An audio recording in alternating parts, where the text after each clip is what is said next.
Hello students, this is the last part of the chapter first, nature and purpose of the business. So here I begin multiple objectives of business. There are the three objectives of the business. First, economic objective, second is the social objective, third is the personal objectives. So first, here I began. First of all, the economic objective. Economic objectives are related to the business economic activities. It is also related to the money. कि economic objective जो होते हैं business की economic activities से related होते हैं, ये money से रिलेटेड होते हैं, और इनका जो मेन ऑब्जेक्टिव जो होता है वो क्या होता है, प्रॉफिट अर्न करना होता है. सो it includes the economic objective. Here we includes the three objective, yani survive. First of all the survival, second is the profit, and third is the growth. Survival, it means economic objective में first point आता है आपके पास survival होता है. Survival का मतलब ये होता है कि if any company wants to get the survive in the future, then it is very important for the company to get the profit. कि अगर कोई कंपनी जो है वो फ्यूचर के अंदर सर्वाइव करना चाहती है, लंबे समय तक अपने आप को टिकाना चाहती है, तो उसको प्रॉफिट कमाना पड़ेगा, यानी ज़्यादा लाभ कमाना पड़ेगा, प्रॉफिट को अर्न करना पड़ेगा. तो ये क्या होता है, ये सर्वाइवल जो होता है वो इकोनॉमिक ऑब्जेक्टिव्स में आता है.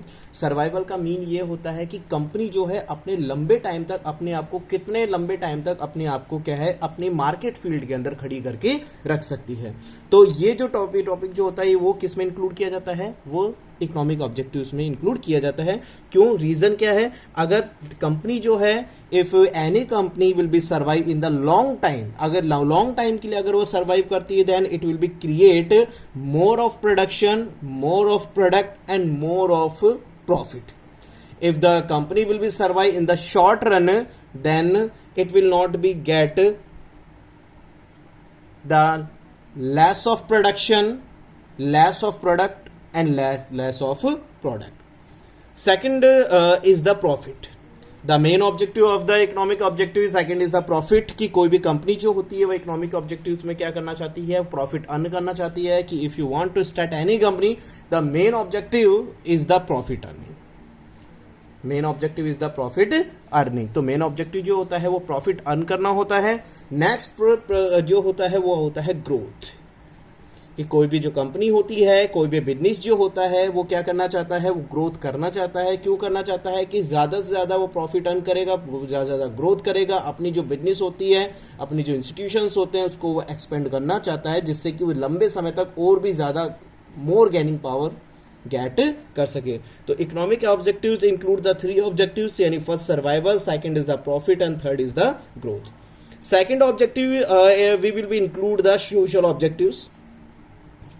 Social objectives are related to the social welfare of the society and social welfare of the consumers. These objectives are related to the consumer needs and wants. These objectives are related to the analysis. First analysis the consumer needs and wants. In social objective we will be include the supply of desired quality of products.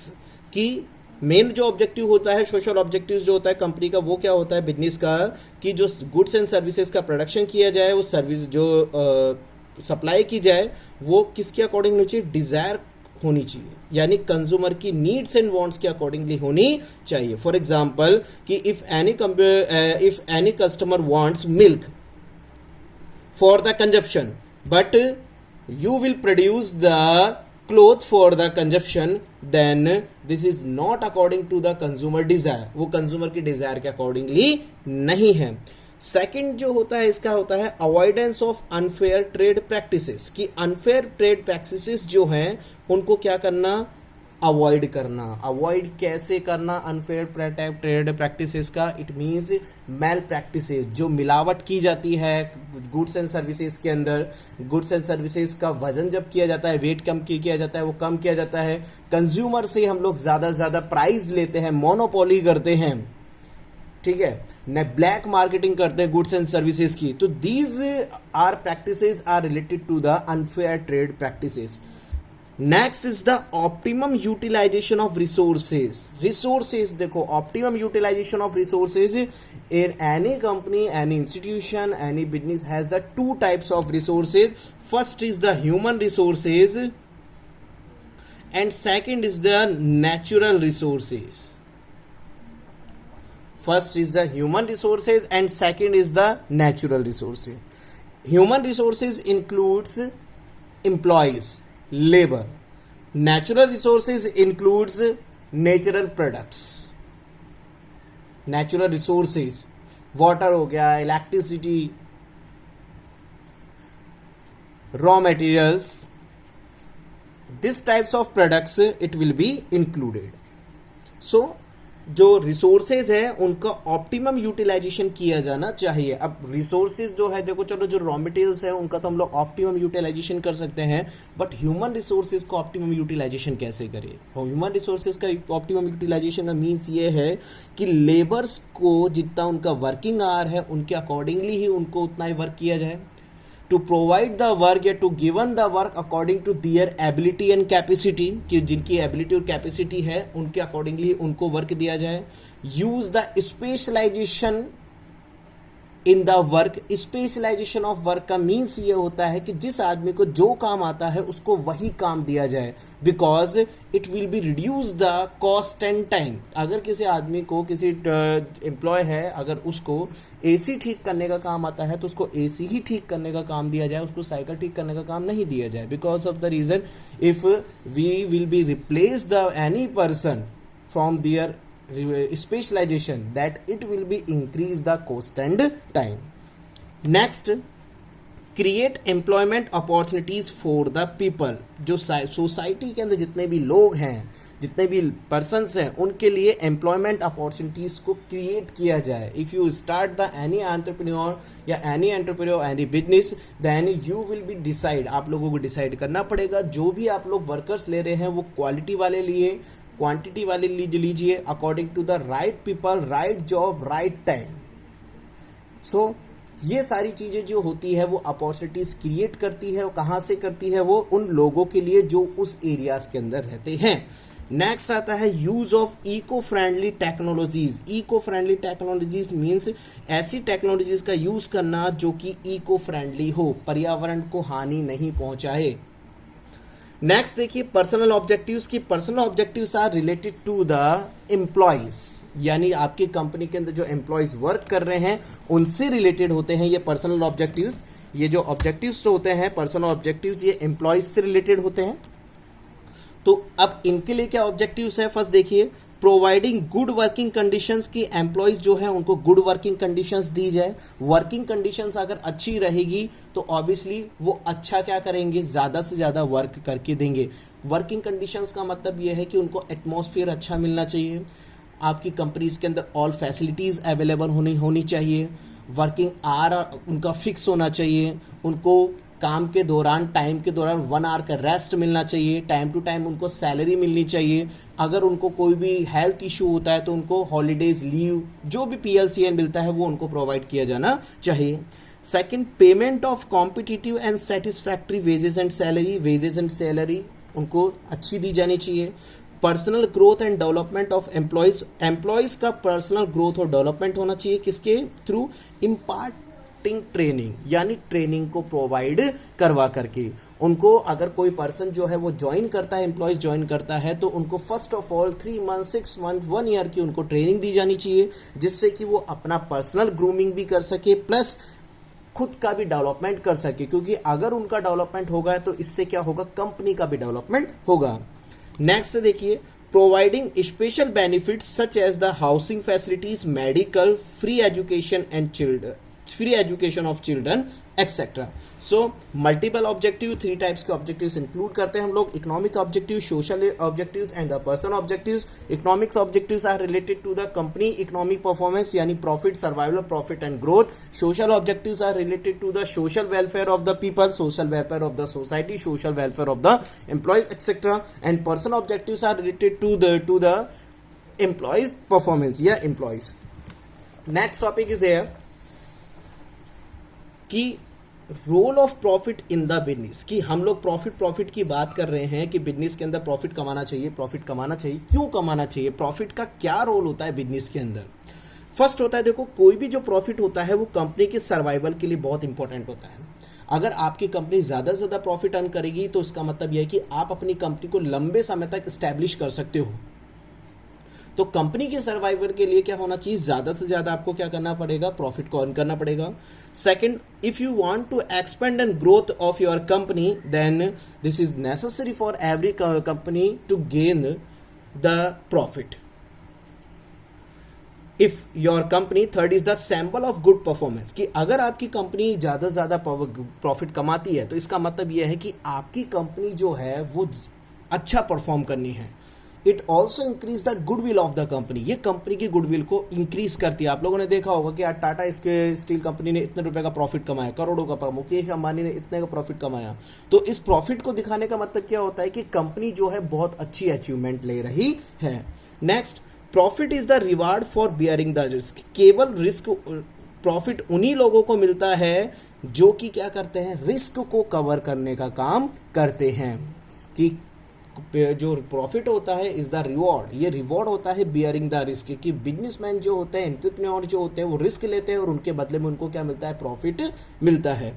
Next देखिए, it haves to gain reputation and goodwill, कि ये goodwill और reputation को भी increase करता है। क्यों increase करता है, कि आपके पास प्रॉफिट आएगा, पैसा ज्यादा आएगा, आपकी कंपनी सर्वाइवल अच्छी करेगी, एक्सपेंशन अच्छी करेगी, ग्रोथ अच्छी करेगी, तो ऑब्वियसली आपकी कंपनी का क्या होगा, गुडविल होगा। Next point is the business risk. देखो प्रॉफिट के साथ हमेशा क्या जुड़ा हुआ रहता है, रिस्क होता है। अब बिजनेस रिस्क होता क्या है, देखो कि it refers to the probability, ये प्रोबेबिलिटी होती है, फ्लक्चुएशन होता है ऑफ लॉसेज और इनएडुकेट प्रॉफिट, यानी बिजनेस रिस्क में क्या होता है, पी एंड एल होता है, प्रॉफिट भी हो सकता है और लॉस भी हो सकता है। किसके वजह से होता है, ड्यू टू अनसर्टेनिटीज और unexpected events which are beyond control, जो कि हमारे कंट्रोल के अंदर नहीं होते हैं। कि बिजनेस रिस्क ऐसी प्रोबेबिलिटी होती है जिसके अंदर जो बिजनेस पर्सन्स होते हैं उनको प्रॉफिट भी हो सकता है और लॉस भी हो सकता है। ये प्रॉफिट और लॉस जो होते हैं वो अनएक्सपेक्टेड होते हैं और ये क्या होते हैं, अनसर्टेनिटी से रिलेटेड होते हैं। फॉर एग्जाम्पल देखिए कि changes in consumer taste and fashion, consumer के टेस्ट और फैशन के अंदर क्या आ गया, चेंजेस हो गया। पहले सपोज करो कि कंज्यूमर को कोई चेक वाली शर्ट पसंद थी, बट अब कंज्यूमर को लाइनिंग शर्ट्स पसंद है। पहले कंज्यूमर जो है वनीला आइसक्रीम को पसंद करते थे, लेकिन अब वो संडे आइसक्रीम पसंद करते हैं। तो कंज्यूमर के टेस्ट और फैशन के अंदर चेंजेस आता है, तो इससे कंपनी को क्या हो सकता है, लॉस हो सकता है। क्योंकि कंपनी जो होती है वो कंज्यूमर के अकॉर्डिंगली बिजनेस करती है, तो वो स्टॉक एक साथ फिल करती है, लेकिन जैसे कंज्यूमर के टेस्ट और फैशन में चेंजेस आता है तो स्टॉक जो होता है वो रिमेन रह जाता है। Increase in the competition in the market, कि अगर आपकी मार्केट के अंदर कंपटीशन इंक्रीज होगा, बिजनेस फर्म का कंपटीशन इंक्रीज होगा, then it will be create the loss because of the reason you will be reduce your products price. आप लोगों को क्या करना पड़ेगा, अपनी प्रोडक्ट की प्राइस को कम करना पड़ेगा according to the another firm. Political uncertainty, political uncertainties का मतलब क्या होता है कि पॉलिटिकली अनसर्टेनिटीज आ गई, फ्लक्चुएशन आ गया। कई ऐसी गवर्नमेंट आई जिन्होंने टैक्स रेट को हाई कर दिया, किसी ने लो कर दिया, तो इससे भी कंपनीज को क्या हो सकता है, लॉस हो सकता है। नेक्स्ट हम लोग इट विल इंक्लूड कर सकते हैं, it will include the government taxation policies, government की टैक्सेशन पॉलिसीज को भी अपन इंक्लूड कर सकते हैं। नेक्स्ट देखिए, nature of business risk, business risk जो होता है उसका नेचर किस टाइप का होता है, किस टाइप की इसकी कैरेक्टरिस्टिक्स होती है, ये अच्छा होता है या बुरा होता है। देखिए फर्स्ट ऑफ ऑल देखिए कि nature of business risk arise due to uncertainty, कि कोई भी जो बिजनेस जो होता है वो किसके वजह से एराइज होता है, अनसर्टेनिटीज के वजह से एराइज होता है। अनसर्टेनिटीज के वजह से कैसे, कि changes in consumer taste and fashion, political uncertainty, government taxation policies, increase in competition market, etc. It is essential part of every business. Simple सी बात है कि हर बिजनेस का एसेंशियल पार्ट है। आप लोग रिस्क, आपने बिजनेस ओपन किया है, इसका मतलब आपके साथ रिस्क जुड़ गया है। अब उस रिस्क में आपको प्रॉफिट भी हो सकता है और लॉस भी हो सकता है। Next part is the degree of risk depends upon nature and size of business, कि डिग्री ऑफ रिस्क जो होता है वो डिपेंड करता है nature and size of business. Here the nature, if your business is related to the fashion industry या consumption industries then the risk will be high. अगर fashion industries से है, टेक्नोलॉजिकल इंडस्ट्रीज से है, कंजप्शन गुड्स से related है, तो आपका रिस्क जो होता है बहुत हाई होता है। क्यों, क्योंकि इनके अंदर चेंजेस बहुत इमीडिएटली होते हैं। बट अगर आपका रिस्क जो बिजनेस जो है वो कोई कैपिटल गुड्स से रिलेटेड है, अनसर्टेनिटी से रिलेटेड नहीं है, तो वहाँ रिस्क कम होता है। Size of business, if business firm is the large size then the risk will be high, low size risk will be low. Next देखिए, profit is the reward for bearing the risk. Profit जो होता है वो हमेशा reward होता है किसका, risk को बेयर करने का। क्लियर। बिजनेस रिस्क क्या होता है, ये प्रोबेबिलिटी होती है P&L की, प्रॉफिट एंड लॉस की, किसकी वजह से होता है, अनएक्सपेक्टेड इवेंट्स और चेंजेस की वजह से होता है। अब देखिए next point is here types of business risk की, sorry causes of business risk की, किस टाइप के कॉजेज होते हैं बिजनेस रिस्क के। देखिए कॉजेज ऑफ बिजनेस रिस्क कि here are 4 causes of business कि 4 टाइप के क्या होते हैं, कॉजेज होते हैं बिजनेस रिस्क के। फर्स्ट आता है नेचुरल कॉजेज। नेचुरल कॉजेज का मतलब ये है कि सुनामी आ गई, बाढ़ आ गई, कुछ भी हो सकता है, एनीथिंग नेचुरल क्लैमिटीज की वजह से। अभी जैसे कोई भी डिजीज आ गई, वायरल डिजीज आ गई, तो उसके वजह से बिजनेस रिस्क होता है। Human causes, human made causes. Human made causes का मतलब ये हो सकता है electricity failure, short circuit, fire हो जाना, थेफ्ट हो जाना, ये सारी चीजें ह्यूमन मेड होती है।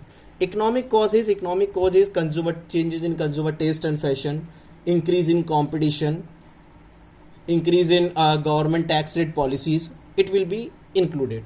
Physical causes are related to the company physical assets, fix assets, current assets. For example changes in technology, use of old technology, bursting of boiler. Boiler क्या होता है, कंपनी के अंदर बड़ी बड़ी जो मैन्युफैक्चरिंग यूनिट्स होती है उसके अंदर बॉयलर होता है गैस से रिलेटेड, वो ब्रस्ट हो जाता है, पूरी की पूरी कंपनी को आग लग जाती है। तो ये सारी चीजें जो होती है वो किस में रिलेटेड होती है, नेचर ऑफ कॉजेज इसके अंदर। So here are the 4 causes, natural causes, human causes, economic causes and physical causes. So these are the last point, yeah, these are the last part of this chapter. So you will be read this chapter, learn. If you have any doubt, please ask. Thank you.